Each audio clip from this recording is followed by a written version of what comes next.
దేవుని పరిశుద్ధ నామానికి స్తోత్రాలు. ఈ రోజున ఇర్మియా గ్రంథము 45వ అధ్యాయము. ఈ అధ్యాయములో 5 వచనాలున్నాయి.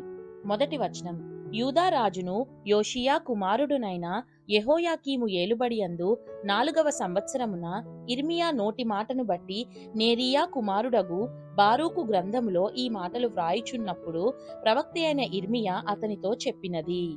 రెండవ వచనం, బారూకు, ఇశ్రాయేలు దేవుడైన యెహోవా నిన్ను గూర్చి ఇలాగు సెలవిచ్చుచున్నాడు. మూడవ వచనం, కటకట నాకు శ్రమ, యెహోవా నాకు పుట్టించిన నొప్పికి తోడు ఆయన నాకు దుఃఖమును కలుగజేయుచున్నాడు. మూలుగు చేత అలసియున్నాను, నాకు నెమ్మది దొరకదాయను అని నీవనుకొనుచున్నావు. నాలుగవ వచనం, నీవు అతనికి ఈ మాట తెలియజేయుమని యెహోవా సెలవిచ్చుచున్నాడు. నేను కట్టిన దానినే నేను పడగొట్టుచున్నాను, నేను నాటిన దానినే పెళ్లగించుచున్నాను, సర్వభూమిని గూర్చియు ఈ మాట చెప్పుచున్నాను. ఐదవ వచనం, నీ నిమిత్తము నీవు గొప్ప వాటిని వెదకుచున్నావా? వెదకవద్దు, నేను సర్వశరీరుల మీదికి కీడు రప్పించుచున్నాను. అయితే నీవు వెళ్ళు స్థలములన్నిటిలో దోపుడు సొమ్ము దొరికినట్టుగా నీ ప్రాణమును నీకిచ్చుచున్నాను. ఇదే యెహోవా వాక్కు.